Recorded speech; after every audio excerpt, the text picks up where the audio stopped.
Timnas Indonesia kena ayam dengan Malaysia. Revolusi Harimau Melaya sudah pun bermula. Baru-baru ni TMJ dah share dah dia punya plan untuk nak rebuild balik FAM dan juga skuad Harimau Melaya. TMJ merupakan salah seorang individu utama dalam proses rebuild Harimau Melaya. Paul Martin yang kurang perform tu akan digantikan dengan jurulatih yang lebih power. Anak buah Hanch Postecoglou, Peter Klamoski akan jadi ketua jurulatih Malaysia. Fan-fan Indonesia dengar sini, Peter Klamoski akan bawa Malaysia pergi ke Piala Dunia. And bukan itu je, FM telah melantik bekas ketua jurulatih Kedah iaitu Nafuzi Zain untuk melantik skuad bawah 23 Malaysia. So kalau korang nak tahu, Nafuzi Zain merupakan salah seorang jurulatih tempatan yang mempunyai karakter dan juga taktikal yang agak bagus. So peranan Nafuzi Zain dalam skuad under 23 tahun Malaysia adalah untuk membawa bakat-bakat muda masuk ke dalam skuad senior.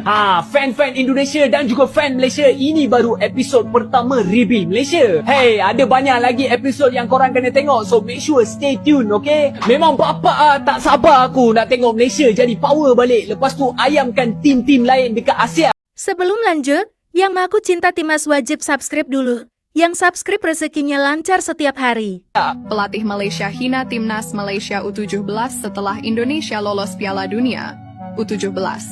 Kita kontrol bola saja belum benar.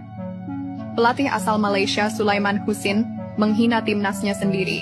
Pria yang kini menjabat sebagai Direktur Teknis Asosiasi Sepak Bola Kuala Lumpur, itu mengatakan sepak bola usia muda Malaysia jalan di tempat ketika sang tetangga, Timnas Indonesia U17, memastikan tempat di Piala Dunia U17 2025. Sementara kita masih di sini, masih mencari turnamen Cup Ayam, apa yang bisa diikuti minggu depan. Lemari trofi juga belum penuh juga, kontrol bola pemain masih naik sampai ke hidung, belum benar. Tegas Sulaiman Husin di laman Facebooknya sambil menyertakan foto timnas Indonesia U17, mengutip dari Okezone. Kadang kita ni, di Malaysia ni, kita tak suka terima kenyataan. Kita selalu we have this halusinasi di mana kita lebih baik daripada semua orang. Kita Brazil, kita adalah Argentina. Apabila pasukan kebangsaan kalah, kita tidak boleh terima. Timnas Indonesia lolos ke Piala Dunia U17, pelatih Malaysia hina timnasnya sendiri. Jadi berita Indonesia lolos ke Piala Dunia U17 itu sudah menyebar kemana-mana sampai ke negeri jiran Malaysia. Nah, salah satu media olahraga terbesar di Malaysia, Makan Bola, itu mewawancarai pelatih timnas U17 Malaysia, Sulaiman Husin. Ditanya tuh di dalam wawancara, bagaimana pendapat pelatih terhadap kelolosan timnas Indonesia ke Piala Dunia dibandingkan dengan Malaysia yang Piala Asia ini aja nggak lolos. Sulaiman Husin menjawab, seperti inilah jawabannya ya. Kita masih di sini, tahan bola naik sampai ke hidung. Jadi kalau diucapkan dengan logat dan bahasa Melayu kurang lebih seperti ini. Piala Dunia konon, Piala Dunia konon. Kita masih di sini, tahan bola sampai ke hidung. Ya, Sulaiman Husin menyampaikan hal itu bukan tanpa alasan ya. Sepertinya Malaysia memang hanya jago di Asia Tenggara.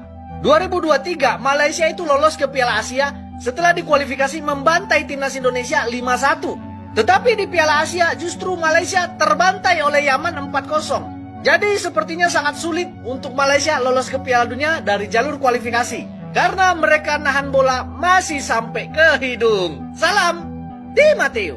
Kalau seperti ini, apakah netizen Indonesia masih disalahkan? Ini yang ngomong pelatih sendiri loh ya. Pelatih Malaysia hina timnas Malaysia U17 setelah timnas Indonesia lolos Piala Dunia U17 2025. Kita kontrol bola saja belum benar. Ini yang ngomong pelatih, bukan netizen Indonesia. Nanti nyerang kita ya, dikira kita menghujat. Padahal kita cuma membaca komentar pelatih sendiri. Netizen Malaysia blunder. Belakangan ini, banyak netizen Malaysia mengejek timnas Indonesia di media sosial. Mereka mengejek karena Indonesia tak ada sama sekali dalam pot drawing babak ketiga kualifikasi Piala Asia 2027. Berbagai ejekan pun dilontarkan. Namun nampaknya netizen Malaysia tak sadar mereka blunder. Indonesia malah sudah dipastikan lolos langsung ke Piala Asia 2027 tanpa harus melalui babak kualifikasi. Kemarin Vietnam, sekarang tetangga kita di Malai. Ada beneran juga dari pengamat Malaysia ini. Jangan tiru Indonesia menurunkan skuad U20 untuk AFF karena Indonesia mempunyai kompetisi yang lebih tinggi lagi dari AFF, yaitu kualifikasi Piala Dunia. Iya memang, ini adalah luar biasa. Tapi kadang-kadang orang Indonesia pun bilang ini adalah kemenangan yang biasa. Baru menang sekali aja udah kuat-kuat. Ada orang Indonesia yang bilang begitu.